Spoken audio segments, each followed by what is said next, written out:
중국 칭다오 맥주 생산 공장에서 한 남성이 맥주 원료에 방류하는 것으로 추정되는 영상이 공개돼 위생 논란이 일자 제품이 이와 무관하다는 점을 입증하기 위해서입니다. 날씨입니다. 오늘 밤은 전국이 대체로 흐린 가운데 중부지방은 가끔 비가 내리겠습니다. 토요일인 내일도 전국이 대체로 흐린 가운데 강원 영동과 충청, 남부지방에 비가 내리겠습니다. 내일 아침 기온은 서울 14도 등 전국이 10도에서 18도로 오늘과 비슷하거나 조금 낮겠습니다. KBS 1라디오 저녁 종합뉴스를 마칩니다. 홍주연이었습니다.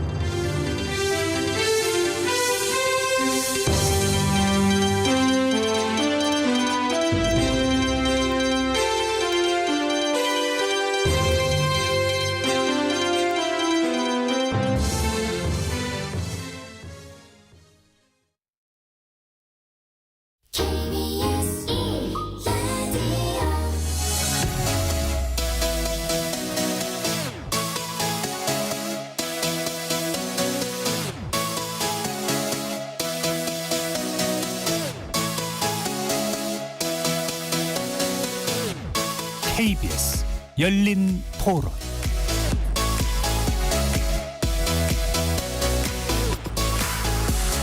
안녕하십니까. KBS 열린 토론 정준희입니다.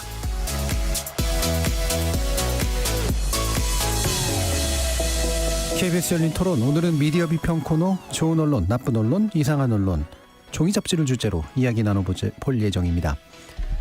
지난 7월 창간한 지 135년이 넘는 미국의 유명 탐사 여행 전문 잡지 내셔널 지오그래픽을 내년부터는 서점과 가판대에서 볼 수 없게 됐다고 합니다.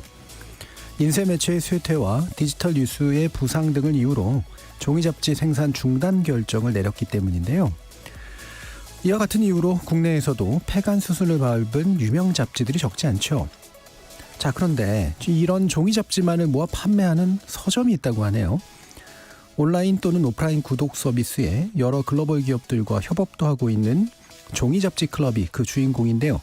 잠시 후 김민성 대표 모시고 2030 세대가 발견한 종이 잡지의 매력은 무엇일지, 시대의 자화상으로서 종이 잡지의 역할과 변화에 대해서 이야기 나눠보는 시간 갖겠습니다. KBS 열린 토론 지금부터 시작합니다. 살아있습니다. 토론이 살아있습니다. 살아있는 토론, KBS 열린 토론. 토론은 라디오가 진짜입니다. 진짜 토론, KBS 열린 토론.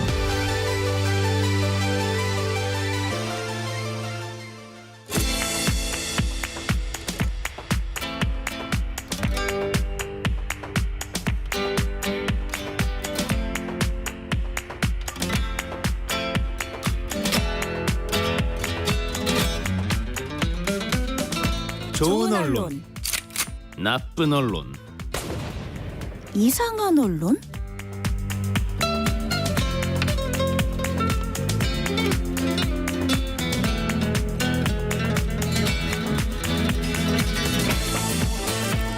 오늘 함께해 주실 네 분의 전문가 소개해드립니다. 김경환 상지대 미디어 영상 광고학과 교수 나오셨습니다. 네, 안녕하십니까. 이정훈 신한대 리나스타 교양대학 교수 자리해 주셨습니다. 안녕하십니까. 민동기 미디어 전문기자 함께해 주셨습니다. 안녕하십니까.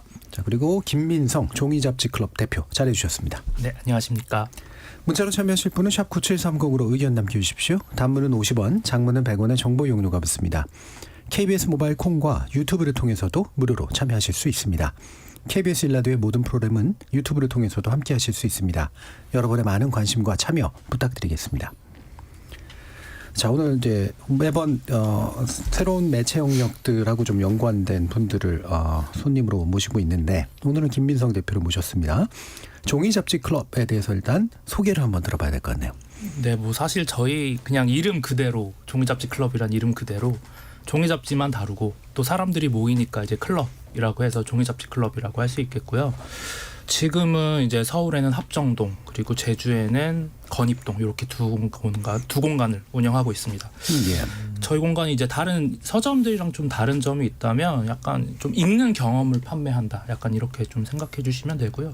좀 거창한 표현인데 좀 쉽게 말하면 약간 만화방 같은 느낌입니다. 그래서 약간 잡지방이다, 약간 이렇게 생각하시면 좀 편할 것 같아요. 예, 그러니까 우리가 서점 그러면 이제 책을 팔고 사는 정도로 생각을 하는데 읽는 경험이라는 건 앉아서 읽고 그렇죠. 예. 뭐 빌리거나 이러기도 하나요? 빌리는 건 안 되죠. 아니고 구독은 가능하고 구독은 가능하죠. 예. 네. 그런 그래서 읽는 경험을 통째로 이제 제공하는 그런 컨셉을 가지고 계시다라고 하는 건데 실제로 이런 계기가 좀 있으셨을 것 같은데요. 네, 뭐 어떻게 보면 이제 종이잡지 클럽이라는 시작은 저희 이제 구상은 저희 동업자의 머릿속에서 먼저 나왔던 것 같아요. 이제 예. 그분이 동업자 걸 뺏으신 겁니까? 아니 이제 같이 하고 있죠. 같이 하고 있죠. 그 이야기를 안 하면 좀 서운할 수 있으니까. 그렇죠. 네, 이제 동업자가 회사를 다닐 때 예. 이제 다양한 잡지들이랑 신문들 다 구독하는데 아무도 안 보고 이제 다 버려지는 게 너무 아깝다. 차라리 읽을 사람만 모아서 예. 약간 이런 공간을 만들면 어떨까? 약간 이런 생각을 했던 게 저희 동업자의 생각이었고 이제 저 같은 경우에는 이런 생각도 했었어요. 서울에만 혹은 한국에만 잡지만 다루는 공간이 없는 거예요. 뭐 예. 베를린, 뭐 암스테르담, 도쿄 이런 다양한 전 세계에 잡지만 다루는 공간이 실제로 존재하는데 왜 한국에만 없지? 빨리 해야겠다. 약간 이렇게 생각했어요. 예, 전 서울은 뭐 없더라도 부산이나 광주는 있나보다 이제 이렇게 생각했는데 대도시가 전 세계에 있는 대도시들하고 그렇죠. 비교해봤을 네. 때, 그러면 어떤 종류의 얼마나 많은 잡지들을 다루고 계신지.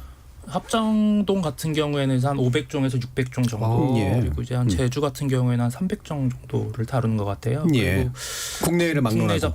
국내를 막론하되 국내 잡지가 한 70%, 그다음에 해외 잡지가 한 30% 정도 되는 것 같고 합정동 같은 경우에는 아무래도 이제 뭐 예술가나 아니면 디자이너나 예. 대학생들 많이 오다 보니까 좀 시각적인 이미지를 중심으로 잡지들이 많이 구성돼 있고 이제 제주 같은 경우에는 아무래도 어떤 채식 아니면 요가 아니면 어떤 삶의 형태를 보여주는 그런 잡지들이 많이 좀 빛이 예. 나죠. 네. 지금 온오프라인 구독이라 그랬는데 뭐 정확히 말하면 이제 실물 구독, 실물 잡지를 구독하는 경우와 실물이 아닌 이제 그런 디지털 버전을 그럼 구독하는 건가요? 어떤 겁니까? 아니요, 저희가 이제 잡지를 보내주는 거라고 생각하시면 예. 되고요. 그리고 예. 이제 온라인으로 만나서 이제 편집부와 함께 모임까지 진행하는 모델이라고 예. 생각하시면 될 것 같아요. 예. 그러면 이제 실물을 보내주는 것 외에 네, 예, 함께 온라인으로 뭔가 읽는 것도 같이 하고. 같이 하고. 예. 네. 그럼 구독이라고 하는 건 잡지의 구독이라기보다는 클럽의 구독이라고 클럽의 구독이자 예. 이제 예를 들면 한 잡지를 구독했을 땐 그 잡지만 받아볼 수 있잖아요. 그렇게도 근데 이제 가능하고. 종이잡지 클럽에 온라인 구독을 하게 되면 종이잡지 클럽이 이제 매달 다른 잡지들을 이제 보내주는 거죠. 예. 그리고 매달 다른 편집부와 다른 이야기를 나눌 수 있다. 약간 그게 구독의 핵심이죠. 예. 네. 그러니까 읽는 경험을 제공하는 데다라고 하는 거기 때문에 읽는 경험을 구독하는 그쵸. 예, 거하고 좀 유사하겠네요. 그러면 다른 분들께 잡지 구독하십니까? 아니면 잡지를 또 일상적으로 좀 보십니까? 어떠세요? 전 뭐 현재 정기 구독하는 잡지는 없고요. 다만 시사 주간지 중심으로 이제 포털에서 정기적으로 들어가서 조금 깊이 있는 뉴스를 좀 알고 싶을 때는 온라인으로 시사저널과 같은 그런 시사 주간지 온라인으로 보고 있고 현재 구독 중인 잡지는 없습니다. 예. 민동기 기자님은 구독을 많이 했었는데요. 한 2년 전에 다 끊었던 것 같고요. 네, 뭐 생활이 좀 안 좋아지셨습니까? 아니요, 생활하고는 상관없이 예. 점점 그 쌓여가는 그 잡지와 그게 문제. 책 그 공간을 도저히 그렇죠. 예. 이사할 때 예. 하면서 이제 비찰 곳이 없어가지고요. 예. 그래서 이제 아껴뒀던 그동안 제가 쭉 모아놨던 그런 뭐 잡지, 개간지 뭐 이런 것들을 모처에다 기증을 했어요. 그래서 예. 이제 그게 저는 다 읽었으니까 이제 그게 더 기록으로 더 읽고 싶은 사람들한테 좀 주는 것도 의미가 있다 싶어서 하고 있고 요즘은 이제 저도 이제 이 교수님이랑 비슷한데 정기 구독하는 건 없는데 예. 그러니까 이제 서점 가서 온갖 잡지들을 마음에 드는 거 있으면 이제 사기도 하고 그러고 있습니다. 그러니까 이를테면 뭐 시사인 한 개 이 시사 주간지는 다 이제 사고 싶을 때는 사고 있고요. 예. 그리고 제가 이거를 종종 사고 있다는 얘기를 하면서 주변 사람들이 굉장히 놀라는데 에스콰이어라든가 에스콰이어. 예. GQ라든가 예. 이런 것도 종종 패션 삽니다. 잡지. 예. 예. 왜냐하면 그 패션에 관심이 있는 게 아니고요. 예. 거기 안에 보면은 이제 기고 칼럼들이 제법 있습니다. 예. 이제 저는 그런 뭐 뭐죠? 저 선물이 관심 있으신 줄 알았는데. 그 안에 보면은 예. 또 약간 그 필자들의 글이 상당히 괜찮은 글들이 가끔 있거든요. 네. 그런 거 이제 읽을 때 이제 사거나 그러고 있습니다. 네, 저도 뭐 전 특별 부록으로 뭐 신발을 받으셨다 그러면 이제 셔츠라거나 뭐 이런 데 의외로 남성 잡지가 예. 그런 거는 많지는 않습니다. 예. 네. 저 같은 경우는 저도 구독 중인 건 없습니다. 근데 구독해달라고 연락은 많이 옵니다. 그래서 이번에 전에 구독했는데 지금은 좀 어려울 것 같습니다. 이렇게 말씀드리는 곳은 상당히 많이 있고요. 근데 이제 이게 유료는 아니지만 예를 들면 저는 이제 뭐 관련 이제 전공과 관련해서 이렇게 보내주는 잡지들은 있거든요. 이렇게 무료죠. 무료로 구독하는 것들은 꽤 있고. 신문과 방송 이런 거. 네, 맞습니다. 그런 것들이 있고요. 계속 보내주죠. 계속 보내주고. 네. 근데 이제 그거를 받아 보니까 이제 뜯지도 않고 그대로 방치되는 맞아요. 경우가 상당히 많이 있고, 저는 좀 특이하게 그 네이버의 그 밴드에서 사실 저도 어떻게 하다가 눌러서 구독하게 됐는데 내셔널 지오그래픽을 지금 계속 오기는 합니다. 밴드에 뜨거든요. 이제 그거를 보면서 느끼는 건 이거 사진이 참 이렇게 어떻게 멋지다 이런 경험들은 하면서 근데 돈을 내면서까지 이걸 구독해야 되나 하는 생각은 좀 갖기 힘든 것 같습니다. 예. 저는 이제 구독하는 게 몇 개 있긴 있는데 주로는 제가 글을 쓰는 걸. 그래서 기고를 안 하면 제 구독이 끊어지는 뭐 이런 특징들이 좀 있긴 합니다만. 예. 자, 이런 분들의 모습을 보니까 어떠십니까, 대표님? 아직 그래도 희망은 있다.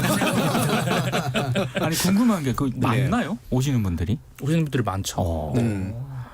생각보다 적을 수 있지만 또 생각보다 많을 수도 있습니다. 예. 뭐 뒤에서 얘기할 얘기긴 하지만 사실은 보니까 이제 큐레이션이 사실은 좀 더 중요한 의미가 아닐까 싶은데 뭔가 권해드리기도 하고 같이 좀 이렇게 뭐 이런 것도 좀 있지 않아요? 가이드가 되는 역할 같은 거? 근데 이제 최대한 저 같은 경우에는 가이드 역할을 좀 지양하려고 애쓰고 있고요. 왜냐하면 사실 잡지라는 것 자체가 이미 큐레이션을 한번 거치고 나온 매체기도 하고 그리고 어떤 저희 공간을 자주 방문하는 20대, 30대 같은 분들이 예를 들면 뭐 저 같은 사람이 권해주는 거 보면 그것만 보거든요. 그리고 그게 좋다고만 생각하거든요. 전 좀 그런 경험을 좀 지향하고 싶었고 와서 좀 방황하고 좀 자기가 안 보던 잡지도 안 보던 주제도 좀 한번 읽어보고 약간 이런 경험을 조금 좀 추구했던 것 같아요. 네. 뭐 적극적인 큐레이션까지는 안 해도 이렇게 모아놓고 노출시키는 것도 사실은 소극적인 의미에서의 큐레이션이 되니까 그런 경험도 굉장히 중요할 것 같긴 한데, 자 우리 약간은 잡지의 역사랄까요? 우리 잡지의 역사부터 현황까지 한번 일단 좀 짚어보면서 얘기를 해보면 좋을 것 같은데, 자 민 기자님, 우리 잡지가 대략적으로 어떤 식으로 좀 흘러왔는지 짚어주시겠어요? 저도 이번에 처음 안 얘기들이 많습니다. 그러니까 이게 잡지라고 하는 게 어찌됐든 우리 개화기 때 이제 들어온 거지 않습니까?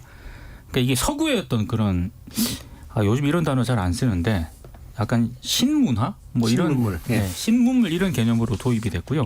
쭉 제가 이제 자료를 쭉 찾다 보니까 1892년에 영국인 선교사 이분들이 이제 부부가 이제 창간을 한 건데 이게 최초의 어떤 잡지라고 합니다. 영문입니다. 이거 국문이 아니고 코리안 리포지터리라는 그런 잡지인데 이건 이제 일종의 선교 사업을 위한 그런 목적이었고, 그리고 이제 그때 당시 발행된 잡지들이 이제 조금씩 발행이 되면서 크게 이제 이런 선교 목적이 하나 있었고, 또 하나는 약간 교회 계열에서 발행된 잡지들이 좀 있었고요. 그리고 또 하나는 이제 각종 그 협회라든가 지금으로 따지면 학회가 발행한 잡지들이 있었고, 그리고 이제 마지막 하나가 그때 당시 일본 유학생들이 굉장히 많았습니다. 그러니까 유학생들이 유학 가서 약간 친목 모임 비슷하게 만든 그런 잡지들이 있었는데 말은 친목 모임이었고 내용적으로는 이제 뭐 이념지라든가 문학지라든가 동인지 그렇죠. 뭐 민족 의식 고취라든가 이런 내용들이 많이 좀 포함이 되어 있었는데, 다만 이제 제가 쭉 이번 계기를 통해서 공부를 하다가 알게 된 건데 이건 다 대부분 뭐 회원이라든가 특정 목적이 있지 않습니까?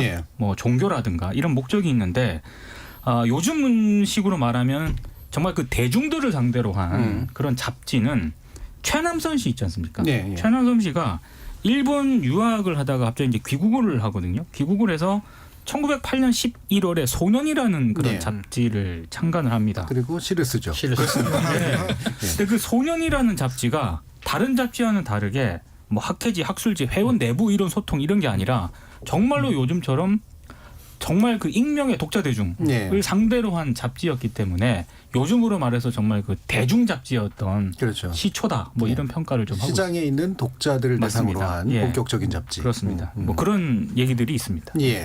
사실 일본 얘기는 우리가 일본 영향을 굉장히 많이 받아서 사실 잡지 문화가 또 신문 문화도 만들어졌는데 일본 유학 사실 일본은 아직도 좀 잡지 문화가 굉장히 좀 발달돼 있죠. 그렇죠. 지금도 뭐 제가 보니까 뭐 주간지 같은 경우에 한 주에 50만 부 정도 발행하는 곳이 아직도 있더라고요. 과거에는 뭐 100만 부 그렇죠. 하는 데도 많이 있었고요. 그다음에 만화 잡지 같은 경우는 뭐 200만 부 막 이런 경우도 있었죠. 근데 이제 그런 거 말고 순수 이제 주간지와 관련해서는 50만 부 정도가 최다 발행 부수를 내고 있는데 또 한편에는 뭐 100년의 역사를 가지고 있었던 주간 아사히 같은 경우는 예. 이제 폐간을 한다든지 이게 약간 극과 극을 달리는 형태로 있네요. 예. 가고 있습니다. 그렇지만 아직도 잡지 문화가 일본에서는 상당히 견제하게 견제한. 자리 잡고 있다. 그러니까 우리나라는 아까도 이제 말씀 주셨듯이 이제 이런 뭐 이념이나 종교적 색채나 동인지나 뭐 뭔가를 전환하기 위한 목적이 이제 굉장히 강해서 계몽적 성격이 굉장히 강했는데 물론 신문들도 이제 그때 그랬잖아요. 그러다가 대중성들을 강화한 이제 본격적인 잡지 시장이 좀 펼쳐지는 방향으로 좀 가지 않았습니까? 그렇죠. 그런 근대사가 좀 있을 텐데요.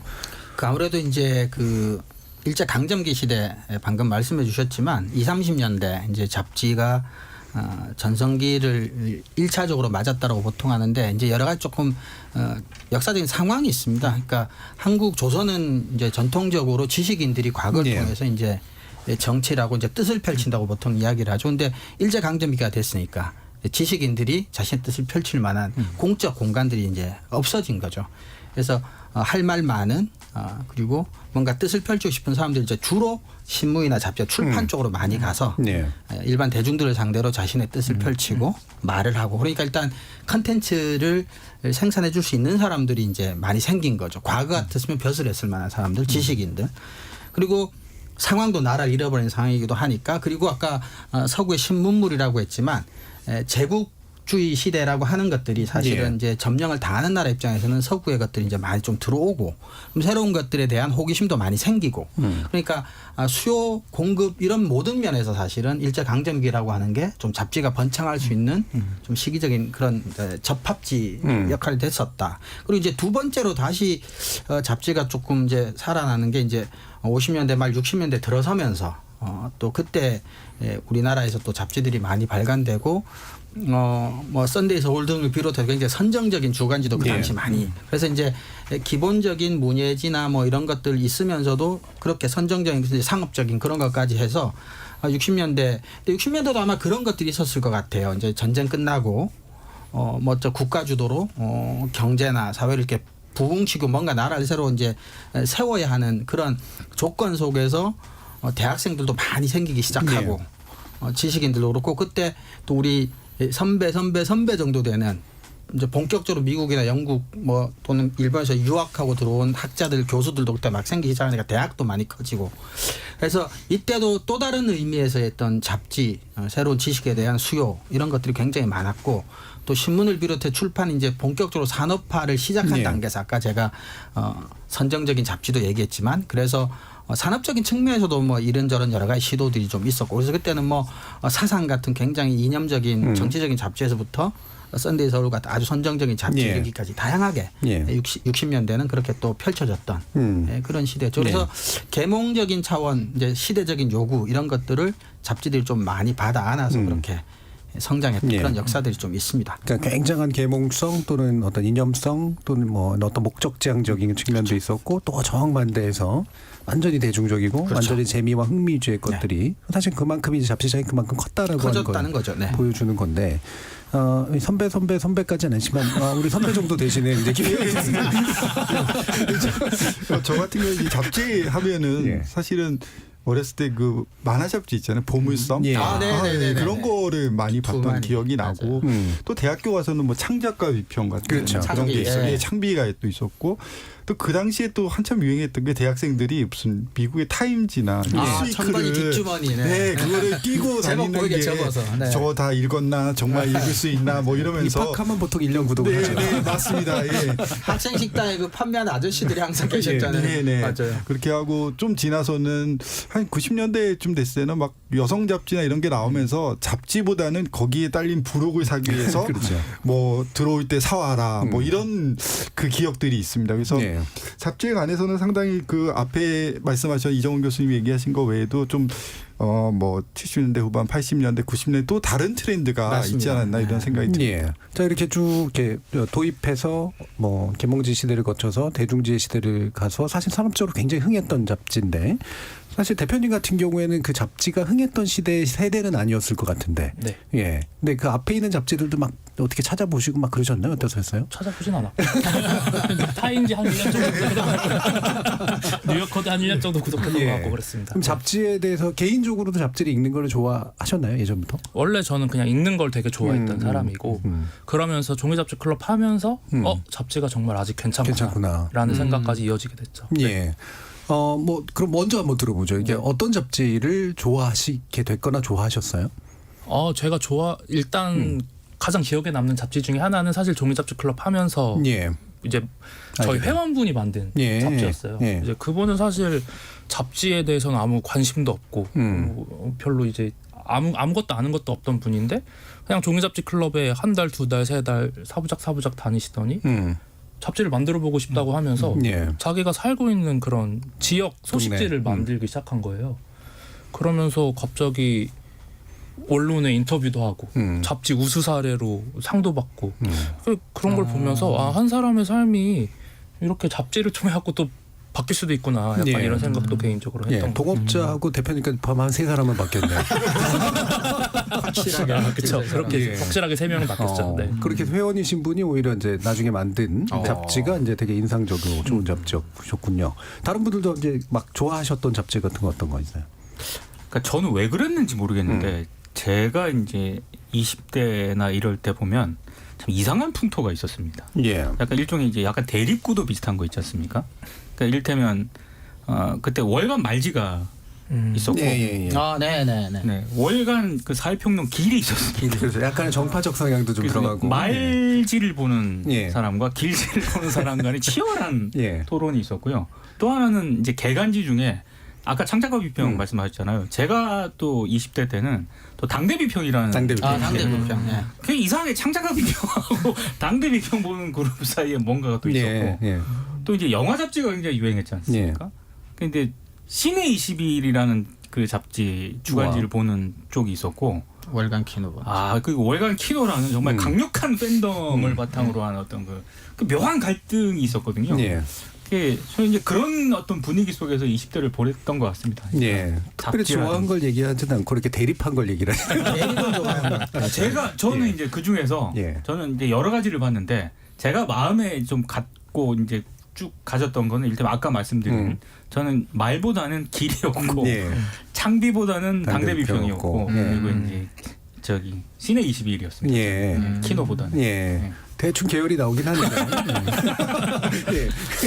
저는 한 두 가지 이 잡지가 굉장히 저한테는 이제 충격적으로 기억에 남아 있는 게 저희가 세대가 이제 처음 대학교 들어갔을 때가 대한민국 전체적으로 대중문화가 굉장히 많이 이제 꽃을 피우기 시작하던 90년대 초반에 그때 이제 방금 앞에서 말씀해 주셨던 이제 시내 21이라고 하는 잡지가 나와서 저는 그거를 이제 바로 정기 구독을 신청하고 오랫동안 보면서 이제 즐겼던 게 있고 그다음에 정말 저한테 가장 큰 이제 강력한 기억은 라이프라는 미국의 사진 중심으로 하는 잡지죠. 그거를 우연찮게 보게 됐는데 그냥 사진으로만 이루어져 있는데 근데 너무 막 그 말로 표현할 수 없는 이상한 무슨 막 가슴이 광고 이런 느낌 같은 게 있더라고요. 그래서 사실 저는 그래서 한때 그 전문 사진가를 직업으로 선택하고 싶다는 생각을 할 정도로 그게 저한테 굉장히 큰 영향을 미쳤습니다. 그래서 그 당시만 해도 뭐 라이프는 구할 수가 없었어요. 그래서 그 한 권을 가지고 계속 이제 닳도록 봤던 기억이 있고 그래서 라이프가 이제 온라인 전용으로 이제 전환을 몇 년 전에 할 때도 한때 잊고 있다가 또 뭐 그런 적이 있었고 저는 그래서 라이프라는 잡지가 사실 저한테 가장 큰 영향을 미친 잡지.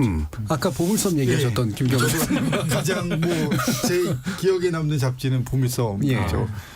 뭐 이렇게 두꺼운 만화책을 한번 하면은 전화번호부 두께요. 그렇죠. 네, 그거를 읽을 수 있고 그 다음에 또 재밌잖아요. 재밌죠. 그렇죠. 예, 그 전에는 사실 그 전에 만화라는 거는 어떻게 보면은 신문에 이렇게 4칸짜리 있는 만화 정도 보다가 그런 걸 보게 되면은 상당히 이거 신세계가 열렸다 이런 생각이 들었고 그래서 저는 상당히 그 보물섬이 아직도 잡지하면은 종이 잡지가 떠오르고 종이 잡지하면 또 두꺼워야 되고 또 그거를 떠오르면 연상을 하면 이제 만화 보물섬으로 이어지는 예, 이런 예. 기억을 갖고 있습니다. 보물섬 나오는 날은요. 저희 집에서 친구들이 모였습니다. 어디서 보물섬은 근데 진짜 엄청난 인기였어요. 정말로. 너덜너덜해졌어요. 나오면 동네 서점에 30분 안에 뭐 다 팔릴 정도로. 그리고 저희 집이 이제 보물섬 모으는 집이었기 때문에 그래서 나오면 제가 주인이니까 제일 먼저 읽고 새우깡 먹고 그럼 다른 친구들은 권력을 좀 가지셨겠어요. 과오로를 읽고 있고 이런 어마어마한 권력이에요. 엄청난 권력이에요. 자, 근데 이렇게 이제 종이 잡지하면 딱 이렇게 새록새록하고 다들 그런데 이제 최근에는 종이 잡지를 또 실제로는 또 보고 계시지 않거나 온라인으로만 주로 보시거나 그런데 김민상 대표님 보시기에 이 종이 잡지는 여전한 매력이 있다면 어떤 건가? 그러니까 사실 아까 제가 이제 희망을 봤다고 했던 게 여기 아무도 이제 돈을 내고 잡지를 구독하시는 분들이 없으니까 어떻게 보면 지금 시대의 잡지가 어떻게 만들어지고 있는지와는 조금 다른 조금 멀어져 있는 분들일 수도 있겠다. 그래서 어떻게 보면 이분들이 더 가까이 오게 되면은 이분들까지도 우리 고객이 될 수 있겠구나. 시장이다. 이런 생각을 개인적으로는 했고요. 저는 지금 읽을 거리가 너무 넘치기 때문에 그쵸. 종이 잡지가 더 매력적이고 가치가 있다고 개인적으로는 생각을 하고 있어요. 왜냐하면 읽을 거리가 넘치는데 사람들은 끊임없이 새로운 읽을 거리를 계속 찾고 있거든요. 하지만 이제 어떤 정보의 유용성이나 어떤 가치나 진위를 판단할 때 웹에서 쏟아지는 그런 방대한 정보를 구분할 수 있는 능력은 모두가 갖고 있는 건 아니거든요. 내가 그 분야에 어떤 전문적인 지식을 갖고 있거나 아니면 정말 애호가거나 약간 그래야 그 웹에서 쏟아지는 정보를 이제 구분할 수 있고 분별할 수 있고 이게 좋은 정보다, 읽을 만한 정보다 약간 이렇게 생각할 수 있는데 그러지 못하면 굉장히 무작위적으로 혼란스러운 혹은 내가 보고 싶은 분야만 보게 되는 거예요. 근데 어떻게 보면 종이 잡지라는 경우는 그 매체의 어떤 특징 중 하나가 어떻게 보면 마중물이거든요. 모든 분야의 마중물이고 시작점인 경우가 많아요. 그러니까 내가 만약에 뭐 예를 들면 시사에 관심이 있어. 그러면 시사 유튜브나 시사 뉴스 물론 여기도 라디오죠. 네, 물론 보는 것도 매우 중요하지만 이제 어떻게 보면 잡지를 통해서 시작할 수 있는 거죠. 잡지를 통해서 내가 영화에 관심이 있으면 뭐 시네시블도 볼 수 있지만 그 다른 사람들이 젊은 사람들이 또 만들고 있는 새로운 영화 잡지를 통해서 영화에 대한 관심을 시작할 수 있고 그런 어떤 정보를 시작할 수 있고 자기만의 관점을 시작한 채로 웹에 있는 방대한 정보를 다시 받아들일 수 있거든요. 약간 그런 측면에서는 전 여전히 종이 잡지가 유효한 매체라고 생각하고 있습니다. 뭔가의 마중물, 어딘가로 가는 관문. 자, 유튜브에서 김홍사님께서 저는 지금도 영어사전, 국어사전, 옥편 많은 종이사전을 이용합니다. 찾고 싶은 단어 찾으면서 다른 여러 단어를 훑어보고 가니 기억을 더 오래 유지할 수 있거든요. 인쇄된 서적만이 가지는 장점이 있습니다. 라는 말씀 주셨고요. 유튜브에서 늘해랑님이 저도 잡지 구독을 하다가 중단했어요. 뜯지도 않고 쌓이는 게 좀 많아서요. 라는 말씀 주셨고 천덕이님이 도깨비 감투 생각나는 분 있나요? 어릴 때 재밌게 봤습니다. 있죠. 예. 그리고 백대현님께서 허허허 오늘은 라떼 아저씨들이 많이 나오셨네요. 반갑습니다. 잡지 전문가 양반들이라고 반겨주셨습니다. 자, 그러면 뭐 김민성 대표님께 좀 더 몇 가지를 엿줄 텐데 일단 제가 먼저 좀 여쭈면 최근의 잡지 트렌드라든가 이렇게 말할 수 있는 거 좀 있을까? 네. 예. 아마 이제 약간 지금의 잡지의 경향성을 약간 세 가지 흐름으로 좀 나눌 수 있는 것 같아요. 그래서 지금 여러분들이 많이 말해주신 그런 잡지들은 어떻게 보면 기성적이고 전통적인 그런 잡지라고 할 수 있죠. 광고에 기대고 구독자를 통해서 유지할 수 있는 그런 잡지라고 할 수 있고요. 또 하나는 이제 완전 인디한 내가 이제 학생들이나 아니면 내가 이 분야를 뭔가 만들어 보고 싶어라고 하는 분들이 만드는 어떤 독립 잡지. 그게 이제 또 한 흐름이 있을 거고요. 그 중간 단계에 있는 또 흐름이 있어요. 어떻게 보면 예를 들면 기성 잡지 굉장히 영향을 많이 받아서 뭐 영화 잡지인데 시네21에 영향을 많이 받았다거나. 아니면은 어떤 GQ나 보그 같은 패션지에 영향을 많이 받았지만 광고는 받지 못하고 구독자보다는 그 당시에 어떤 고객들의 판매에 의존하고 있지만 시스템적으로는 패션지에 비해서는 열악하지만 그런 취미로 만드는 인디 잡지보다는 조금 안정돼 있고 그다음에 인디 매거진보다는 조금 상업적이고 기성적이지만 기성 매거진에 비해서는 훨씬 새롭고 신선한 약간 그런 움직임이 있거든요. 어떻게 보면 지금 주목을 좀 많이 받고 있는 종이 잡지들은 그 중간지대에 있는 잡지들이 좀 많은 편이고요. 약간 그런 흐름이 이렇게 세 개가 좀 이어지고 있다고 생각합니다. 그러면 이제 기성 잡지, 그다음에 인디 잡지, 그러니까 막 이제 신참 새로 막 하는. 근데 이제 뭔가 이렇게 상품성도 좀 있고 예, 어느 정도 그 비즈니스도 좀 되는데 기성과는 좀 다른 어떤 취향 내지 내용으로 뭔가 승부를 거는 그쵸. 이런 영역이 있다는 거잖아요. 예를 들면 어떤 걸까요? 뭐 대표적으로는 프리즘 오브라는 영화 잡지가 있는데요. 그건 이제 한 호의 한 영화를 다루는 잡지예요. 한 영화를. 한 영화, 편으로 한 편의 한 영화를 아. 다루는 잡지고요. 그 잡지 같은 경우도 어떻게 보면 서강대학교 철학과 동아리들이 예. 만들었는데 이게 사람들이 너무 좋아하니까 아예 생업까지 이어진 경우의 어떤 잡지 예. 하나라고 할 수 있고요. 또 하나는 이제 부엌 매거진이라는 잡지가 있어요. 네. 말 그대로 부엌에 대한 모든 걸 좀 다루는 잡지. 부엌에서 일어나는 뭐 여러 가지 행위들이라든지 아니면 어떤 레시피라든지 약간 그런 것들에 대한 이야기를 하는데 그 부엌이란 잡지도 워낙 이제 독자들이 많으니까 여러 브랜드들에서 네 여기 이 잡지랑 같이 무언가를 해보고 싶어 이런 식으로 이제 어떻게 보면은 예. 이어나가고 있는 거죠. 예, 새로운 재미들이 좀 있네요. 그러니까 사실 그 말씀하니까 제가 그 예전에 저희 누나가 이제 미대 쪽인데 홍대 미대에 산업 디자인 하시는 분들이 계셨거든. 친하게 지냈는데 이분들이 사실은 만화를 좋아한 거예요. 전공은 산업 디자인인데 그래서 자기들끼리 모여서 만화 잡지를 만들었는데 비매품이었거든요. 네. 굉장히 재밌었어요. 근데 이게 나중에 상업적으로까지 어느 정도 성공을 했고 그분들이 대다수가 만화가로 데뷔를. 그래서 지금 이름 될 만한 안 만화 아는 분들이 좀 계세요. 예. 이런 케이스들하고 좀 약간은 또 이렇게 시작점이 연결되는 부분도 있는 것 같은데. 자, 그럼 다른 분들도 우리 김 대표님께 한번 궁금한 거 있으시면 한번 질문 주시죠. 이거 너무 좀 사소한 질문일지도 모르는데 근데 아까 시작할 때 말씀을 주셔가지고 동업하시는 분들이 잡지 이렇게 버리는데 뭐 아깝지 않냐 하는데 사실은 그 대학 도서관 같은 경우도 일정 정도 잡지를 정기적으로 소비해 주는 굉장히 중요한 고객인데 제가 듣기로는 거기도 종이 잡지는 매주 새로 들어오는데 이제 도서관도 물리적으로 공간이 한계가 있으니까 처치가 곤란이라는 거예요. 그래서 다 온라인화 되면 될수록 다 온라인 구도로 바꾸고 근데 저도 똑같은 질문이에요. 그 다음 주가 되고 다음 달이 되면 그 물리적인 잡지들을 어떻게 처치를 하시는지가 너무 궁금하더라고요. 사실은. 저희는 애초에 이제 잡지사들이랑 계약을 할 때 네. 특정 부수까지는 보관을 하고 예. 나머지 부수는 이제 돌려주거나 반납을 네네 아주 사소한 서점이니까. 네네네 저희 이제 서점의 역할도 하고 있으니까 예. 그런 식으로 이제 보관을 하고 있죠. 예. 그러니까 과호로를 따로 모아놓는다거나 이러지는 않으시나요? 뭐 이제 저희가 의미 있다고 판단되는 호들은 모아놓긴 하지만 예. 그리고 열람본들은 다 모아놓고 있지만 그렇고요. 어떤 판매용 재고 같은 경우에는 좀 돌려보내거나 하는 경우가 예. 있습니다. 왜냐하면 저도 이제 그런 생각이 들어서 제가 이제 그 영화 주간지를 정기 구독할 때는 최신 영화에 대한 흐름뿐만 아니라 갑자기 그렇죠. 생각날 때가 있거든요. 그래서 혹시 이제 보러 오시는 고객들도 지금 현재호보다도 또 갑자기 이렇게 뭔가를 찾게 되면 그래서 그렇다고 해서 다 비치해두면 물리적 공간에 한계가 있으니까 네. 싶어서 한번 여쭤봤습니다. 그러니까 열람용으로 하는 건 모든 잡지는 아닐 테고 일정 종들만 이제 열람용으로 하시나 보죠. 네. 예. 또 다른 분. 네. 그러면 과거 잡지들을 만약에 클럽에 가면 볼 수는 있는 겁니까? 저희가 몇 가지를 기증받긴 했지만 네. 저희가 뭐 막 이걸 막 구하거나 따로 이제 소장하거나 이러지는 않고 있고 저희가 지금 뭐 기증받은 게 뭐 세미 깊은 물이라든지 예. 아니면 예전에 아까 말씀하신 소년 영인분이라든지 예. 그런 거 이제 잡지 좋아하시는 분들이나 아까 이제 기자님 같은 분이 교수님 같은 분이 모아놓은 걸 막 쾌척하세요. 예. 나 이거 집에 너무 많다. 종이 잡지 클럽에 쾌척하겠다. 그런 식으로 해서 또 쾌척하기도 하고. 그러면 그 뭐 하는 걸 만약에 그 기증을 하면은 네. 그 받으시기도 하는 거예요? 저희가 받기도 하죠. 네네. 다 받진 않으실 것 같습니다. 일단 한번 보고 그다음에 맞습니다. 네. 그때 80년대 뿌리 깊은 나무랑 세미 깊은 물이랑 네. 자매지 같이. 그렇죠. 네. 또 어떤 장르의 잡지에 관심들이 많으신가요? 오시는 분들은? 사실 이걸 하나로 측정 지을 수가 없는 게 예. 이제 오시는 분들 자체가 종이 잡지를 사랑하거나 아니면 내가 너무 좋아해서 오시는 분들이 아니라 필요에 의해 오시는 분들이 많아요. 그러니까 뭐 예를 들면 특정 종류.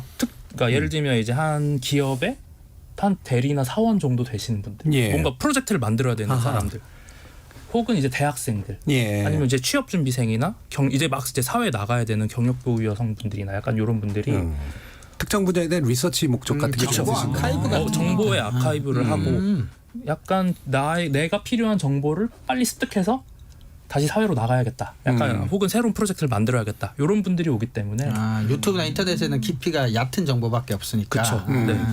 그래도 어느 정도 전문성을 가진 잡지를 통해서 이제 그렇죠. 예. 네. 그럼 그래서 이 질문이 원래 하려고 그랬던 건데 그거하고 연결이 되네요. 뭐가 인기가 좋으냐는데 어떤 분들이 찾느냐였는데 어떤 분들이 바로 그런 뭔가 정보 목적 같은 게 특정한 게 있고 그렇죠. 네. 아무래도 약간 젊은 층이실 그쵸. 가능성이 높겠고 네. 예. 그럼 2030 세대들이 아무래도 많겠네요. 그렇죠. 그 2030 세대들이 그렇다면 잡지를 좋아서는 아니라 네. 목적 때문에 잡지를 찾게 됐는데 맞아요.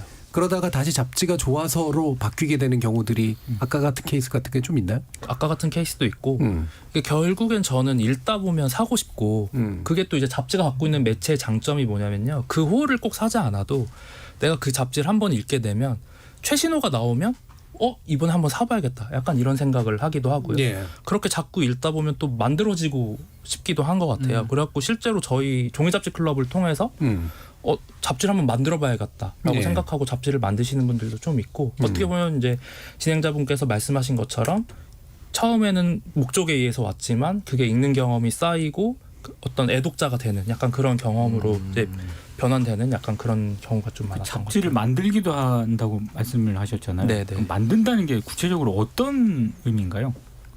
출간하는 거죠. 네.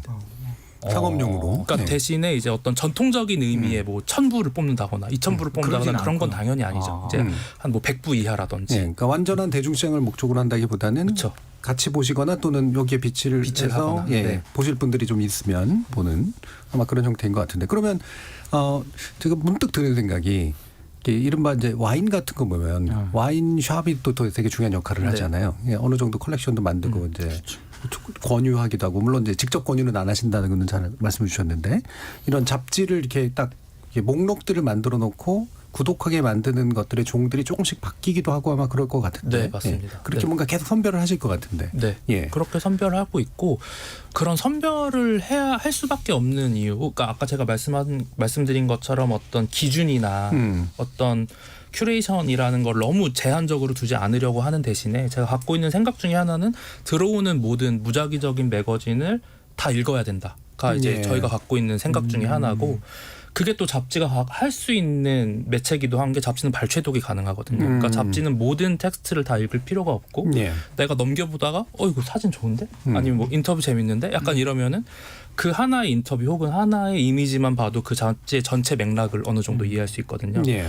그러니까 이제 저 같은 경우에는 그 잡지를 모두 읽지 않아도 조금만 읽어봐도 어떤 이야기가 펼쳐지겠군 하는 생각을 이제 하고 있다가 오시는 분들한테 그런 걸 좀 선별해서 드리거나 아니면 이제 온라인 구독에 그런 것들을 선별해서 드리거나 그런 식으로 하고 있습니다. 예. 와인 맛을 많이 보시면 이제 알거든요. 그렇죠. 와인이랑 비슷하죠. 네. 예. 뭐 혹시 김 교수님 말씀하실 거 있어요? 근데 저는 이제 잡지하면 사실은 이 상업 잡지 같은 경우에는 예전에 보게 되면은 되게 두껍잖아요. 근데 이제 그 잡지를 넘기다 보면 어떤 게 있냐면 광고가 너무 많은 거예요. 그리고 그 중간에 이제 기사가 살짝 들어가 있는 이런 느낌이어서 사실은 잡지라보다는 광고지를 전단지를 넘기고 있다는 느낌이 들면서 사실 상업 잡지에 대한 이미지가 상당히 안 좋아진 그런 케이스인데 아마 지금 하시는 거는 그런 상업 잡지라기보다는 약간 전문성을 지니면서 새로운 어떤 인디라든지 새로운 트렌드를 지향해주는 그런 잡지들을 주로 많이 다루시는 것 같은데 아예 상업 잡지 쪽은 다루시는 건 아니죠? 아니 저희는 상업 잡지도 다루고 다 다르겠죠. 네. 그렇구나. 그러면은 상업 잡지에 대해서 어떤 니즈나 이런 것보다 전문지에 대한 니즈가 훨씬 더 많으신가요? 오시는 분들 같은 물론 전문지에 대한 니즈도 크지만 어떻게 보면 잡지를 또 시작하는 데 있어서 상업지만한 게 또 없거든요. 예. 그리고 그렇기 때문에 상업지를 많이 보는 편이고 상업지도 많이 보는 편이고 아까 이제 광고 말씀해 주셔서 잠깐만 덧붙이면 사실 이제 잡지가 점점 광고가 이제 덜어지게 되면서 이제 광고라는 시장이 어떻게 보면 영상 매체라든지 다른 매체로 이동하게 되면서 잡지라는 매체가 좀 더 읽을 거리가 되었다고 개인적으로 생각하고 있어요. 어떻게 보면 시대적으로 예전에는 텍스트 혹은 매거진에 광고가 붙음으로써 왜냐하면 사람들은 정보를 습득하는 방식이 그거밖에 없었으니까 그때 당연히 이제 광고가 붙을 수밖에 없었죠. 근데 이제 점점 사람들이 영상이나 유튜브나 아니면 이제 다양한 다른 곳들로 읽고 정보를 습득하고 이런 것들이 더 모이기 시작하니까 상대적으로 비주류인 잡지가 콘텐츠적인 읽을 거리가 좀 더 오염이 덜 되는 효과가 조금 생기는 것 같아요. 오히려 이제 텍스트에 더 집중하게 된다. 그쵸. 예, 네. 그런 말씀이시네요. 그러면 이런 게 클럽이니까 아무래도 결국은 회원으로서의 자격 내지 회원으로서의 어떤 공동체성 이런 네. 것들이 굉장히 중요할 것 같은데 그런 부분에 대한 좋은 경험이나 뭐 어떤 사연이 있으신가요? 제가 제일 좋았던 경험은 이제 아무래도 저희는 필요에 의해서 오는 분들이 많아요. 그러다 보니까 저희가 그분들을 항상 이제 가능성의 사람들이라고 얘기를 하거든요. 예. 좋게 말하면 그거고 시장이죠. 나쁘게 어떻게 약간 많은 사람들이 표현하기로는 백수로 많이 표현을 하는 예, 그런 예, 분들이 예. 이제 많이 오세요.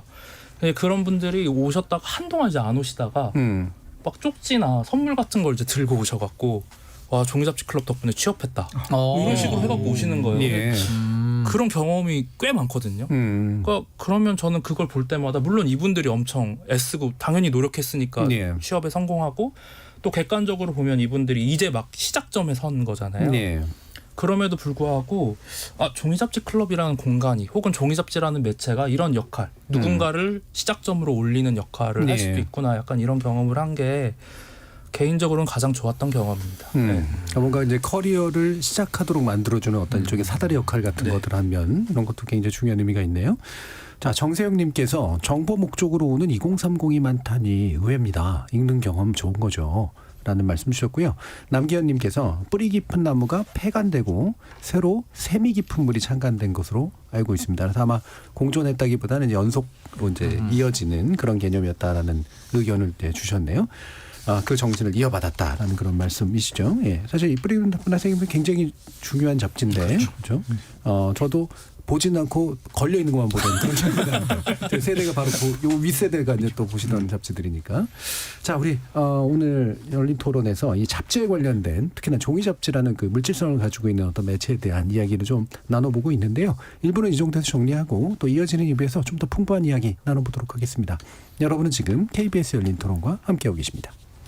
단 1, 20%의 가능성도 저는 있다고 보기 때문에 이거는 국민들도 다 알 수밖에 없는 문제이기 때문에 논리와 논리가 부딪히고 삶에서 좀 기댈 곳, 기댈 사람 이런 것들이 좀 필요한 것 같아요. 뭔가 우리가 좀 치유가 돼야 될 것 같아요. 예. 느슨해져야 될 것 같고. 이성과 감정이 만나는 곳 KBS 열린 토론 평일 저녁 7시 20분 정준이와 함께합니다. KBS 열린 토론 좋은 언론 나쁜 언론 이상한 언론 2부에서는 김민성 종이잡지 클럽 대표 민동기 미디어 전문기자 이정훈 신한대 리나시타 교양대학 교수 그리고 김경환 상지대 미디어 영상광고학과 교수 이렇게 네 분과 함께 이렇게 미디어가 크게 변동하고 있는 시대에 전통적인 의미에서의 잡지는 어떤 의미를 가지고 있을까라는 이야기 좀 더 나눠볼 텐데요. 제가 아까 소개를 드리면서 이제 글로벌 기업들과 협업을 했다. 이게 글로벌 매체 기업과 협업을 한 건가 아니면 다른 어떤 기업들과 협업을 한 건가 그런 궁금증도 있었는데 이 부분은 어떤 내용인가요? 요즘 이제 특기할 잡지 업계 흐름 중 하나가 이제 기업들이 매거진을 만드는 흐름이 하나가 있어요. 이제 그게 이제 옛날에 나오던 사보랑은 완전히 좀 다른 성격이거든요. 그러니까 예를 들면 사보가 어떤 기업의 홍보 아니면 이제 우리 기업의 어떤 알림을 목적으로 했다면 이제 브랜드 매거진 같은 경우에는 자기들의 가치를 이제 기록하거나 아니면 이제 아카이브하고 그걸 통해서 자기 기업들에게 좀 진짜 팬들을 좀 찾는 과정 중에 하나로 이런 브랜드 매거진을 만들고 있는데요. 그렇게 해서 이제 뭐 브랜드 매거진을 만들고 있는 어떤 뭐 글로벌 패션 기업이라든지 아니면 어떤 엔터사라든지 아니면 국내 어떤 자동차 모빌리티 회사라든지 약간 그런 기업들과 같이 여러 가지 그 잡지를 더 알리고 그리고 아까 제가 읽는 경험을 한다고 했으니까 다양하게 읽는 경험을 또 시키고 그런 식의 어떤 활동을 같이 하고 있습니다. 예. 그러면 이제 이쪽은 이제 잡지 기획가 이런 뭔가 우리는 이런 걸 만들고 싶은데 어떻게 만들면 되겠냐라는 뭐 상담이나 컨설팅도 하고 거기서부터 시작하죠. 네. 그리고 뭐 실제 출간이나 이런 과정까지도 관여를 하시고 이러나요? 저희가 도움을 드리기도 하고. 네. 아이디어 또 이제 이야기 나누기도 할 테고. 그러면 그런 잡지들 같은 경우에는 뭐랄까 일반 상업적인 어떤 그 판매 목적을 크게 가지고 있는 건 1차 목적은 아닐 것 같은데. 그렇죠. 예. 네. 아무래도 이제 그걸 보시는 분들이나 그 기업을 좋아하실 분들을 좀 탄탄하게 만들기 위한 그런 목적이겠네요. 탄탄하게 만드는 게 목적이지만 자기들의 어떤 진짜 팬을 확인하고 싶은 목적이 있기 확인도 때문에 있고. 상업적으로 가격을 굉장히 높게 책정하는 경향이 있어요. 그러니까 왜냐하면 이제 그래도 살 사람이 진짜다. 네. 그러니까 어때 제가 어떤 그런 글로벌 기업들 혹은 기업들이랑 그런 이야기를 해봤을 때 그들은 이미 어떤 홍보 매체 혹은 아주 주력된 어떤 매체에 광고를 실었을 때 얼마만큼의 숫자, 예. 얼마만큼의 효과, 노출 효과가 있는지는 너무 충분히 알고 있는 상황이에요. 또 하나는 과연 그럼 우리를 진짜 좋아해 주는 사람 몇 명이나 될까라는 예. 거에 대한 거대한 의문이 있어요. 예를 들면 소셜 미디어에서 내가 그 채널을 팔로우한다고 하는 게 과연 그럼 팬인가? 예. 팔로우 취소하는 것도 굉장히 쉽잖아요. 하지만 우리가 만든 우리의 가치를 기록한 이 잡지를 과연 너네가 사준다면 어떻게 보면 기업 입장에서는 그 사람들이 우리들의 진짜 팬이다. 그것도 이 정도 가격인데도 불구하고. 네. 실제로 이제 만듦새 자체가 굉장히 좀 좋게 더 만드는 경향도 있고요. 네. 예. 그러니까 그거를 사시는 분들은 그 기업 자체도 좋아하고 거기서 만드는 상품도 좋아하고 뭐 흔히 요즘 하는 말로 레어템이라고 부르는 희귀 소작물 이런 것들을 좀 갖는 의미도 있을 테고 네. 기업은 또 이제 그 충성도를 또 확인하고. 사실 저는 뭐 기업의 충성도까지는 아니고요. 그 제가 거의 꼬박꼬박 가서 그 모 기업에서 발행하는 그 잡지를 달라고 하는 잡지가 있거든요. 예. 그 같은 경우에는 어떻게 알게 됐냐면 바지를 하나 샀는데 그 기업에서 발행하는 이 약간 개간으로 나오더라고요. 근데 이렇게 그걸 주더라고요. 그냥 별 생각 없이 받아가지고 와서 집에서 봤는데 거기 보면은 이제 잡지를 낼 때마다 발행하는 테마가 있습니다. 근데 그 글이 굉장히 좋아요. 그래서 야 이런 거를 또 쓴다. 그러니까 제가 그 기업을 좋아한다는 게 아니고 그 내용물이 굉장히 좋습니다. 그래서 어느 날 모르게 이제 그 잡지가 나오는 시기를 기다려서 그 매장에 가서 혹시 나오냐 그게 사실은 파는 건데 제가 이제 달라 그러니까 이제 그 매장 매니저분께서 이제 주시거든요. 그걸 꼬박꼬박 받아오는데 그러다 보니까 그게 벌써 한 몇 년 됐어요. 그러니까 가급적이면 그 브랜드에 가서 이제 옷을 사려고 하게 되고. 그렇게 되고. 예, 그렇게 되더라고요 보니까. 그러니까 그동안 받아온 게 있는데.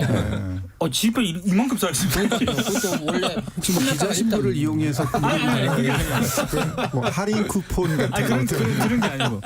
이제 그 잡지의 매료가 돼서 이제 제가 무슨 그 브랜드에 뭐 그 좋은 거 충성도가 높은 건 아니지만 그 잡지에 대한 관심이 굉장히 많거든요. 그리고 거기서 다루는 테마가 보통의 그 매거진이라든가 이런 데서 다루지 않는 테마입니다. 심지어 지금 저기 열린 토론에서도 얘기한 적이 있어요. 마을 미디어와 관련된 것까지 다뤘어요. 그 기업에서. 그러니까 상당히 이상하다, 신기하다라는 생각이 들었는데 아무튼 그거는 굉장히 좋은 전략인 것 같더라고요. 보니까. 그 민득 기자님 이렇게 평상시 말씀하는 거 들으면 이렇게 방송도 많이 나오고 되게 바쁘신 분이 약간 마니아 기질이 좀 있어요. 그러네요, 보니까. 그런 것도 되게 짜잘하게 잘 신철들 많이 하시는. 하나 꽂히면은 좀 그런 게 있습니다. 뭐 이종훈 교수님. 뭐 이게 이런 식의 어떤 브랜드에 연관된 전략을 좀 이렇게 짜 나가시는 거 새로운 실험이잖아요.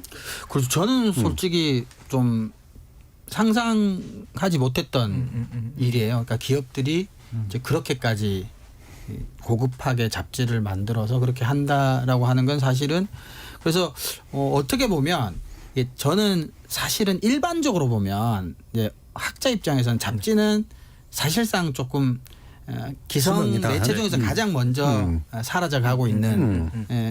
그래서 근데 제가 우리 열린 토론 다른 회에서도 이제 사진 회화 얘기하면서 그렇지만 그러니까 완전히 매체가 사라지지는 잘 않더라. 근데 어떤 성격을 바꿔가면서 살아남고 있더라. 그래서 저는 이 얘기 들으면서 이제 잡지도 옛날과 같은 대중 잡지로 계속해서 살아남기 위해서 정부로부터도 뭔가를 바라고 이러기보다는 잡지가 할 수 있는 새로운 일들을 영역을 찾아서 되게 작지만 탄탄하게 살아남아야 되지 않겠나라는 생각을 이제 하게 됐어요. 사실. 김경은 교수님.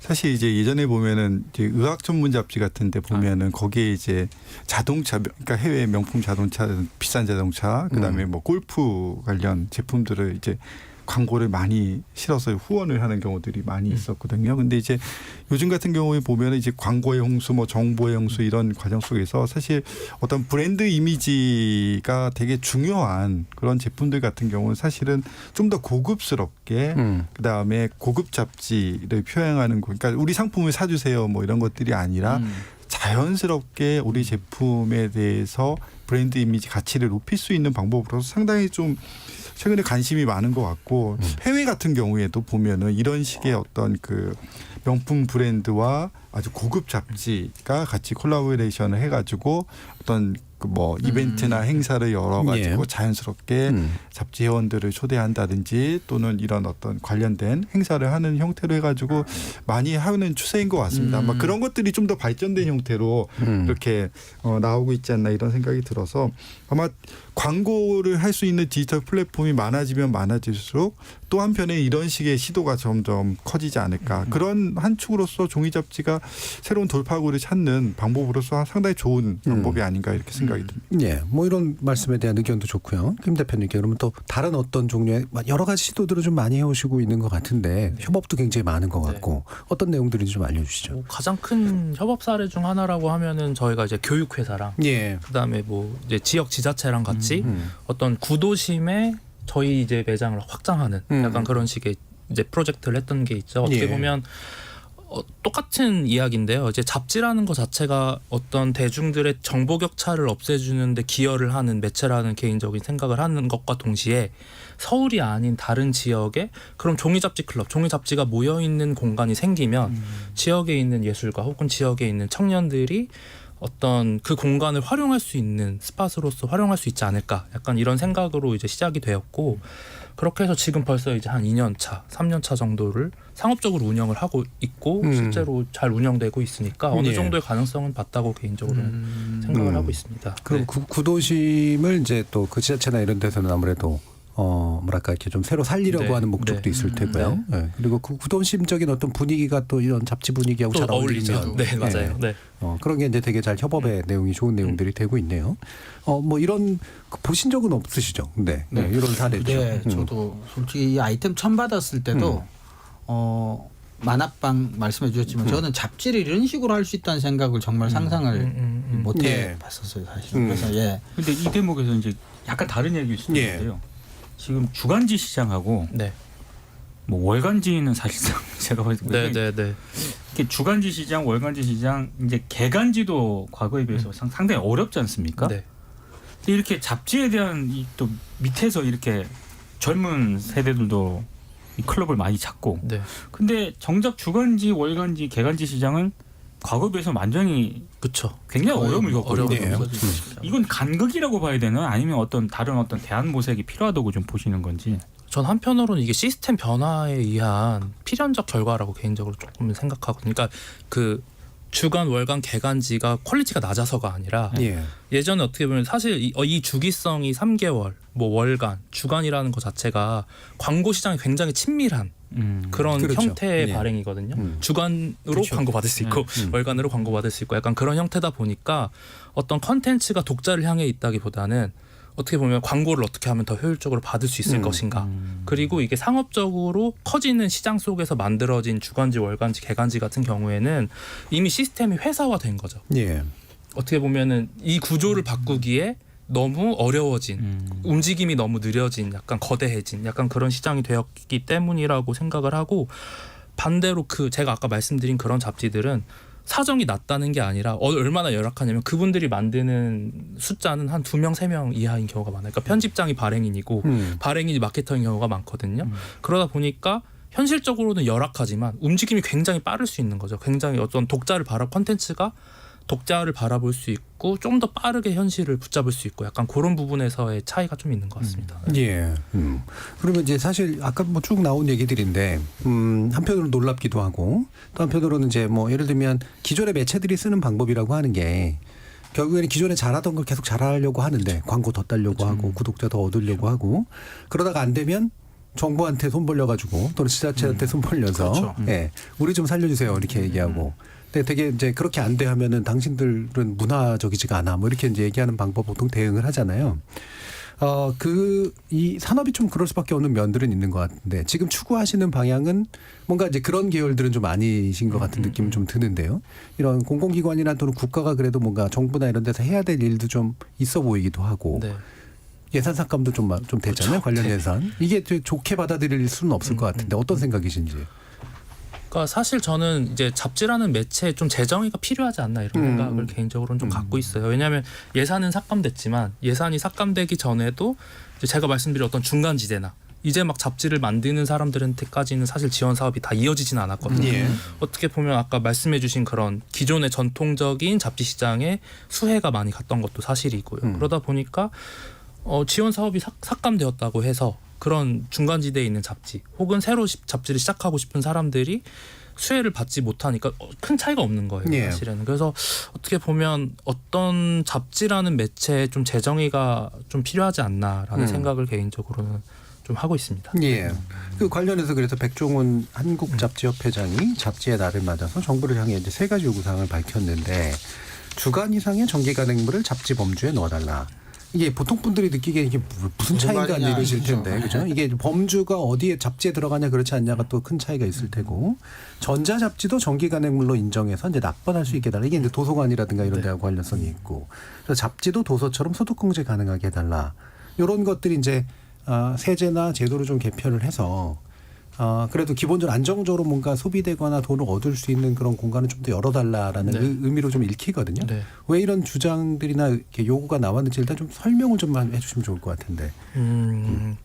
우선 잡지업계가 너무 어렵고 잡지업계가 너무 어렵고 그다음에 어떤 기성의 잡지들이 소비자한테 도달하기에 너무 멀어져 있다 보니까 이제 그런 것들을 조금 더 범주를 좀 더 넓히고 그다음에 이제 다양한 매거진을 이제 외부로 옮겨갖고 그럼 이 매거진의 시장도 도서관에까지 납품을 좀 하고 싶고 어떻게 보면 이 방향성이 좀 좋게 말해서는 이제 확장지향적이고 어떻게 보면 소비자를 타겟으로 했다기보다는 좀 다른 쪽을 이렇게 방향성을 갖고 있다는 생각을 개인적으로는 갖고 있어요.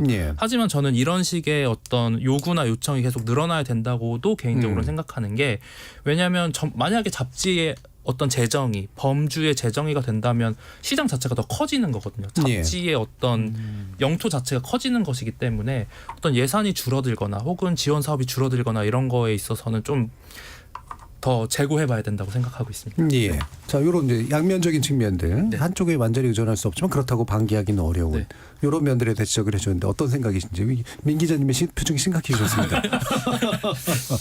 아니 그러니까 지금 어렵잖아요. 이 어렵기 때문에 정부에게 어떤 대책을 요구하는 거는 충분히 이해를 하는데 저는 이제 이건 계속 악순환이 계속 돼 왔다고 생각하거든요. 어렵기 때문에 정부가 어떻게 해달라. 이거는 이제 마치 이제 약간 디포트처럼 돼 있는 것 같은데 그거 말고 어떤 다른 어떤 고민들을 좀 해보는 노력도 해야 되지 않나. 이를테면 제가 요즘 드는 고민은 그러니까 사람들이 주간지라든가 잡지에 기대하는 거는 이 데일리라든가 거의 매시간 발행되는 뉴스라든가 이런 여러 가지 그 정보들이 있지 않습니까? 텍스트.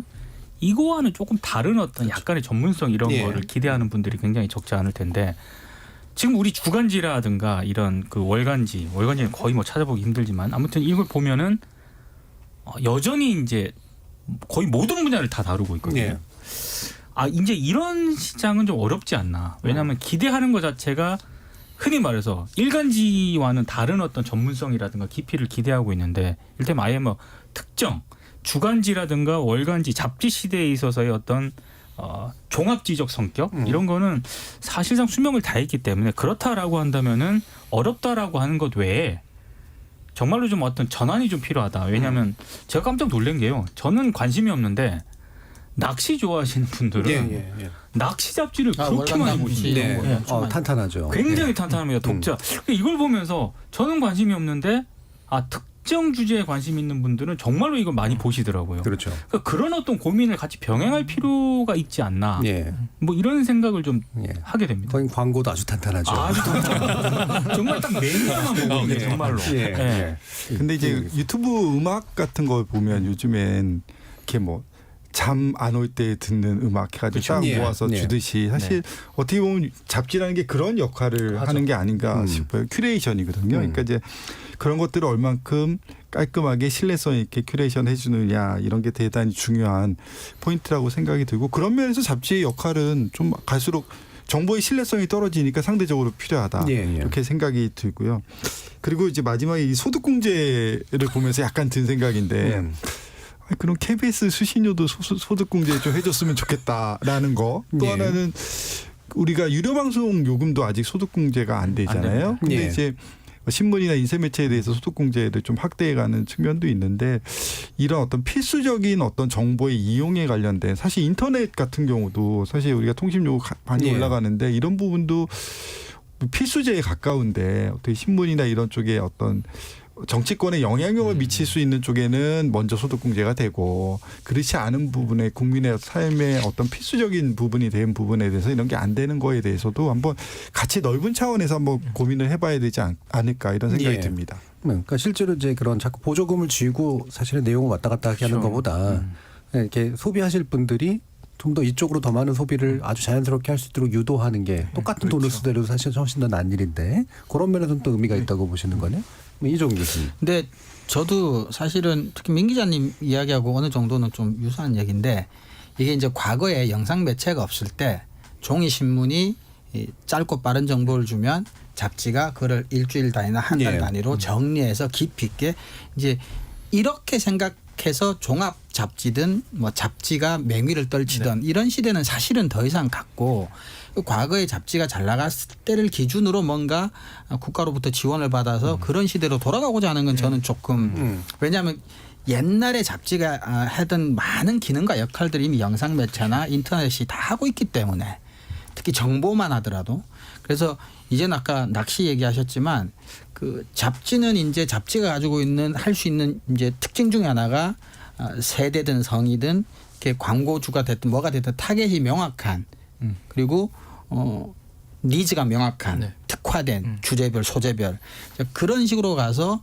좀 작지만 특화돼서 살아남을 수 있는 형태로 그렇게 가야 되고 지원도 그런 것에 좀 맞춰서 좀 그렇게 좀 할 필요가 있지 않나 싶은 생각은 들고 그다음에 꼭 잡지가 아니고 우리 이제 얼마 전에 우리 종이 신문도 다뤘지만 우리 책을 이제 본다고도 하지만 이제 책을 본다라고 하기에는 책을 읽는 것과 영상을 보는 것 사이 젊은 세대들이 이제 이미 이제 책을 본다고 생각도 안 할 것 같아요. 그러니까 우리가 읽는 문화에 대한 좀 다른 차원의 국가적인 접근 좀 있을 것 같아요. 그게 만약에 앞으로도 여전히 인류에게 필요한 기능이고 역할이라면 그게 상실되지 않도록 좀 할 필요 있고 그런 큰 틀 안에서 도서와 함께 잡지나 신문과 함께 어떤 읽는 것에 대한 뭐 이런 접근은 또 필요하지 않나 싶은 생각이 있습니다. 그래서 읽는 경험을 이제 클럽이 추구하는 게 그래서 그런 의미가 굉장히 좀 큰 것 같네요. 뭐 이런 말씀들 들어보니까 막 모두 쓰시고 그러는데 말씀 한번 더 들어보죠 대표님.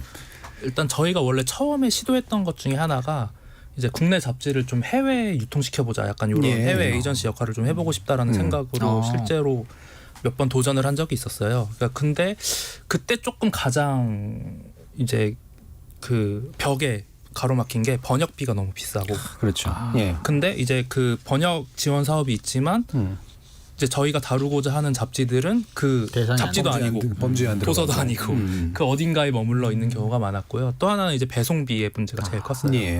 그러니까 이제 제가 갖고 있는 거대한 의문은 이런 거예요. 해외에서 한국으로 잡지가 오는 것은 굉장히 쉽고 빠르게 오는데 한국에서 외국으로 잡지로 가기까지는 굉장히 좀 어려운 시장이 있었고요.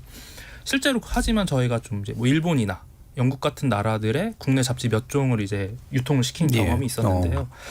그때 저희가 유통을 해보고 느꼈던 경험 중에 하나는 이미 완성된 잡지 시장에서 과연 한국 잡지가 경쟁력이 있는가에 대한 좀 거대한 의문이 좀 처음에는 생겼고 그러다 보니까 그러면 차라리 지금 한국 문화에 관심이 있는 사람들에게 어떤 한국의 라이프 스타일 다루는 잡지를 좀 한번 소개해보자라는 관점으로 지금은 이제 어떻게 보면 다시 시작하고 있는 거예요. 하지만 이제 그 잡지사들이 쉽게 시작하지 못한 이유는 번역비가 너무 크고 배송비가 너무 이제 부담이 된다.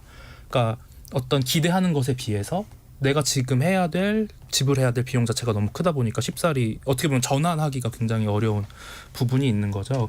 그러다 보니까 이런 쪽에서의 어떤 접근이 좀 있었으면 좋겠다는 생각을. 현지 인쇄 이런 건 생각 안 해보셨나요? 그러니까 현지 인쇄 같은 것도 믿을 수 있는 현지 에이전시를 이제 찾아야 되는데 그러기까지가 좀 쉽지 않았고 저희가 이제 뭐 함부르크나 아니면 프랑크푸르트 같은 그런 아트북 페어를 에이전시랑 같이 나갈 기획도 했었지만 이제 코로나로 인해서 이제 못 나갔던 경험이 있어서 그런 것들을 이제 다시 차근차근 좀 해보고 싶다는 생각을 하고 그래서 어떻게 보면 시장을 한국 시장뿐만 아니라 좀 다양한 시장에 퍼뜨려보고 싶다. 그게 또 하나의 전환점이 될 수 있지 않을까.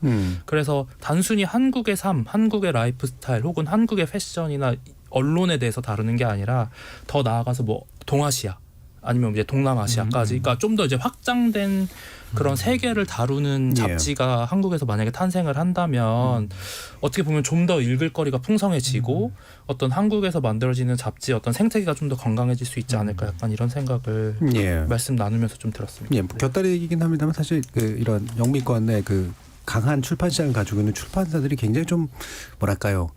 고압적이지 않나요? 보수적이죠. 보수적이고 뚫고 들어가기도 굉장히 어렵고 특히 난 동아시아에 대한 어떤 시각이나 이런 것들이 아직도 굉장히 예전에 좀 훨씬 더 가깝고 그래서 그런데 굉장히 좀 많은 시도들을 해오신 거 보면 되게 인상적이네요. 자, 그럼 마지막으로 마무리하면서 이렇게 이제 잡지를 뭐 우리가 반드시 뭐 종이 잡지를 지켜라 마라 뭐 이런 문제라기보다는 잡지가 가지고 있는 매력을 어떻게 좀 새로운 소비 가능성 내지 새로운 읽기 경험의 문제로 좀 연결해서 우리가 해결해 나갈 수 있을까 한 분씩 뭐 한번 마무리 발언을 들어보도록 하죠. 김영환 교수님 어떤 말씀 주시고 싶으세요? 잡지라는 게 사실은 예전에 잡지를 꺼내도 새로운 것을 발견할 수 있고요. 또 앞으로 이제 발간된 잡지에 대한 어떤 기대감 이런 것들이 사실은 잡지를 읽게 되는 하나의 목적이라고 생각이 되는데 저는 개인적으로 어떤 우리 그 클래식, 그러니까 음반사에서 내놓은 클래식 CD 같은 경우에 보면은 이렇게 여러 좋은 클래식들을 모아놨잖아요. 그러니까 그걸 듣게 되면 클래식. 좋다. 또는 클래식에 대해서 이런 곡도 있었네 하는 발견을 하는데 그런 차원에서 잡지들이 사실은 정보, 새로움 이런 것들을 줄 수 있는 데 있어서 상당히 좋은 매체라고 생각이 들고요. 또 신문하고는 전혀 다른 심층성 이게 상당히 중요한 포인트가 되지 않을까 이렇게 생각합니다. 그래서 우리 PD님이 컴필리에이션 앨범 얘기하시는 것 같다고. 왜 웃으셨는지는 모르겠습니다. 이정훈 교수님. 전 아까 그 잡지를 직접 만드신다는 얘기 회원분들 중에 근데 제가 그 지역에 있는 대학교에서 강의를 했을 때 그 잡지라는 제목의 잡지를 학생들이 만들었는데 이게 옛날식으로 오른쪽부터 왼쪽으로 읽어야지 잡지인 거예요. 너 왜 이렇게 제목을 달았니 했더니 그게 사실은 그냥 지잡이라는 거예요 원래. 근데 그때 이제 지잡대라고 하는 이제 지역 대학에 대한 멸칭을 스스로가 이제 오히려 희화화시키면서 거기서 이제 지역 문제를 대학생 수준에서 다루더라고요. 그래서 저는 아까 그 말씀에서 드렸던 게 이게 이제 지원을 받더라도 저는 잡지가 오히려 신문 방송처럼 막 짧은 시간 안에 뭘 결과를 한 달이라는 시간을 가지고 또는 일주 시간을 가지고 그래서 이게 시민들에게 어떤 미디어 우리가 교육할 때 직접 미디어를 만들어 보는 게 좀 뭔가 좀 시민들이 직접 뭔가 자기 컨텐츠를 만들어 보는 경험 그걸 또 중간에서 하고 뭐 지자체나 국가기관에서 후원하고 뭐 이런 식의 뭐 훈련 교육 모델 이런 것으로도 전 잡지가 좀 꽤 적합한 그리고 유튜브만 해도 뭔가 장비가 있어야 되고 그렇죠. 그런 식으로 한번 생각을 해봤습니다. 대표님 막 고개를 끄덕거시네요. 감사합니다. 말씀 문제 하시면 됩니다. 저 같은 경우에는 그래서 서울 확장보다는 지역 확장에 대한 생각을 사실 훨씬 더 현실적으로 허락한다면 종이잡지 클럽이 좀 그런 지역의 다양한 공간들에 좀 위치를 해서 지역 어떤 뭐 청년분들이나 뭐 예술가분들이나 이런 분들이 자기들만의 어떤 그런 프로젝트를 하는 데 있어서 좀 활용을 하는 데 좀 쓰였으면 좋겠고 마찬가지로 저희가 그런 식의 공간까지 확장이 되려면 1차적으로는 종이잡지가 사라지면 안 되고요. 그리고 종이잡지가 계속 무언가 문을 열어주는 역할을 계속 할 수 있어야 저희 공간이 그런 역할을 똑같이 이어서 할 수 있다라고 개인적으로는 생각을 하고요. 사실 현실적으로는 안 망하는 것, 그러니까 잡지가 안 망하고 저희 공간이 망하지 않고 오랫동안 좀 지속되는 게 어떻게 보면 제가 바라보는 어떤 작은 미래일 수도 있을 것 같습니다. 중요한 또 미래죠. 민 기자님. 그러니까 약간 징검다리 역할을 할 수 있을 것 같아요. 그러니까 이 문해력 문제가 저는 점점 대두될 수밖에 없다고 보거든요. 그러려면 이제 계속 읽기라는 게 기본적으로 필요한데 영상과 이 책이라고 하는 것 사이에 간극이 굉장히 큽니다. 근데 그 간극을 굉장히 일종의 약간 교두보로서 채워줄 수 있는 게 저는 잡지가 역할을 할 수 있다고 보거든요. 그래서 그런 부분들에 대해서 정부가 오히려 더 관심을 이런 쪽으로 가져야 되지 않을까 싶습니다. 예, 읽기 문화로의 진입로 네. 이런 역할도 굉장히 중요해 보이네요. 자, 오늘 KBS 열린 토론은 잡지를 놓고 이야기 나눠봤는데 오늘 토론 함께해 주신 네 분, 김경환 상지대 미디어 영상 광고학과 교수, 이정훈 신한대 리나시다 교양대학 교수, 그리고 민동기 미디어 전문 기자, 김민성 종이접지클럽 대표 모두 수고하셨습니다. 감사합니다. 감사합니다.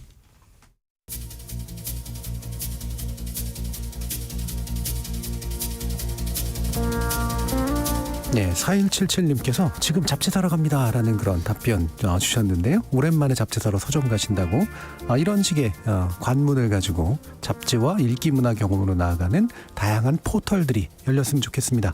저는 다음 주 월요일 저녁 7시 20분에 다시 찾아뵙겠습니다. 지금까지 KBS 열린 토론 정준이었습니다.